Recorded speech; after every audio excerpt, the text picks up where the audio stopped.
यह कहानी है 12वीं सदी के दो वीर योद्धा आल्हा और उदल की, जिनकी वीरता और बलिदान आज भी लोगों के दिल में राज करती है। जब गुरु के आदेश पर राजा परिमा ने युद्ध करना छोड़ दिया था, लेकिन फिर भी कोई राजा उनका बाल बांका नहीं कर सकता था। उनके पास जसराज और बछराज नामक दो वीर योद्धा थे। इन योद्धाओं के पराक्रम के कारण परिमा के राज्य की सुरक्षा सुनिश्चित रहती थी।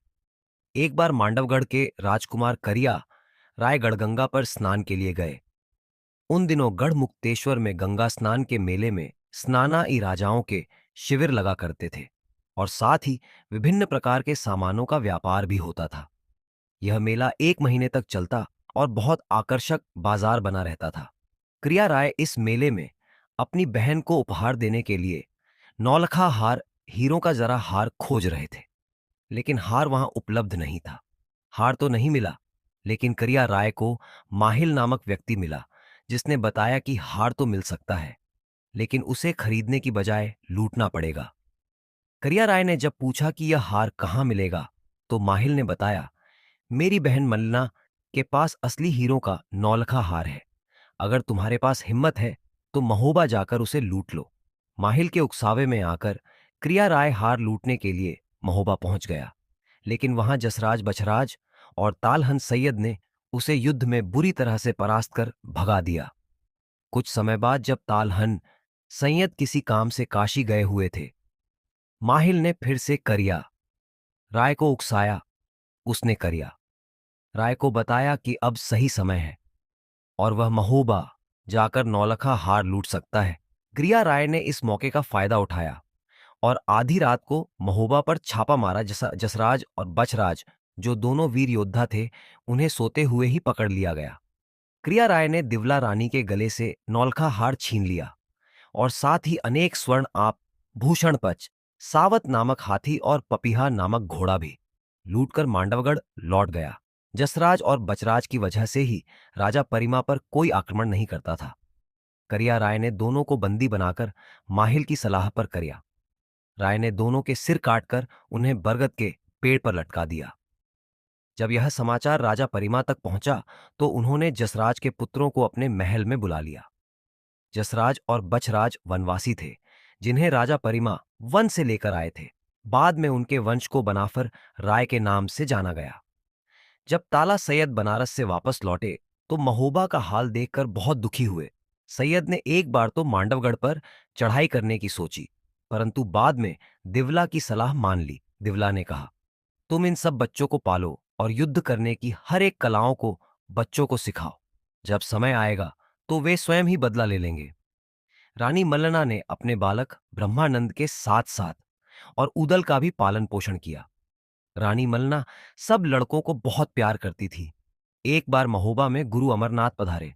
मल्लना अपने साथ दिवला और ब्रह्मा रानी को लेकर अमरनाथ जी महाराज की सेवा में पहुंची।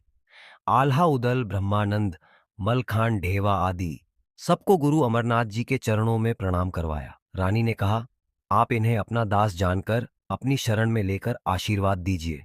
गुरु अमरनाथ जी ने आल्हा की पीठ ठोकते हुए कहा, सदा विजय रहोगे, सभी बड़े योद्धाओं पर विजय प्राप्त करोगे। फिर उदल की पीठ ठोंकी और बोले, इस लड़के का शरीर वज्र का होगा, जिस पर हथियार भी असर नहीं करेगा। फिर मलखान पर हाथ फिरा हुए उसका शरीर वज्र करने लगे। तब ब्रह्मानंद ने कहा, महाराज, आप शिष्यों के पांव ना छुए गुरु। अमरनाथ जी ने कहा, रानी, इनकी सारी काया वज्र की हो गई, बस पांव रह गए। यदि पांव के तलवे में शस्त्र लग गया तो यह नहीं बचेगा। फिर ब्रह्मानंद और सुलिक पर हाथ फेरा मलखान। ब्रह्मानंद के तो पांव में जन्मजात पद्म का चिन्ह है, उसके फटने से पूर्व उसे कोई नहीं मार सकता। सातों लड़के ताला सैयद से युद्ध कला सीखने लगे। मल्लना ने फिर सातों कुमारों के लिए अच्छी नस्ल के घोड़े मंगवाए और सभी राजकुमारों को अगले दिन सुबह दंडक वन में आखेट के लिए जाने का आदेश दिया और कहा, जो हिरण का शिकार करके लाएगा उसे मैं अपना सच्चा पुत्र मानूंगी। यह कहकर उन सब में जोश भर दिया ताकि वे जी जान से जुट जाएं। अगले दिन सवेरे ही सातों लड़के शिकार खेलने गए। दिन भर कोई शिकार नहीं मिला, सब परेशान थे। तब उदल को एक हिरण मिला। उसने अपना वैद्य घोड़ा हिरण के पीछे भगाया।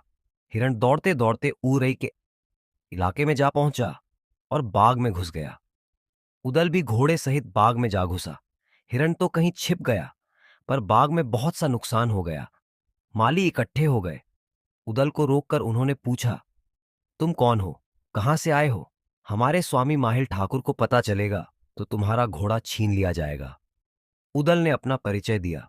मेरा नाम उदल है, महोबा से आया हूं, जहां के राजा परिमार आए हैं।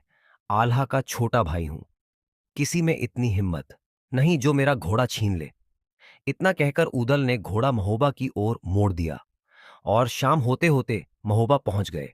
जब उरई के नरेश माहिल को बगिया नष्ट होने की सूचना मिली तो वह गुस्से से भर गया। माहिल तुरंत अपनी घोड़ी पर सवार होकर महोबा के लिए रवाना हो गया। उस समय राजा परिमा का दरबार लगा हुआ था। राजा ने माहिल का हालचाल पूछा, लेकिन माहिल ने उदल की शिकायत शुरू कर दी। उसने कहा, उदल अगर इतने बहादुर हो गए हैं तो क्यों ना मांडवगढ़ जाकर युद्ध करते, जहां करिया राय ने 10 सराज और बचराज का सिर काटकर बरगद पर लटका दिया था। वह तुम्हारा धन माल और नौल का हार लूट कर ले गया था। फिर बार बार उरई में आकर क्यों उत्पात मचाता है? राजा परिमा बोले, माहिल जो भी हानि उदल ने पहुंचाई है, मैं उसका दुगुना धन एवज में देने को तैयार हूं। लेकिन मांडवगढ़ की बात मत करो। यदि उदल के कानों में ये बात पड़ गई तो वह तुरंत मांडवगढ़ पहुंच जाएगा। उदल को मरने से डर नहीं लगता। हम जब ठीक समझेंगे तब करिया राय से निपट लेंगे। तब तक उदल के कानों में ये बात पड़ ही गई। वह दरबार में आ धमका और बोला, दादा मुझे बताओ, यह मांडोगढ़ का करियारा कौन है?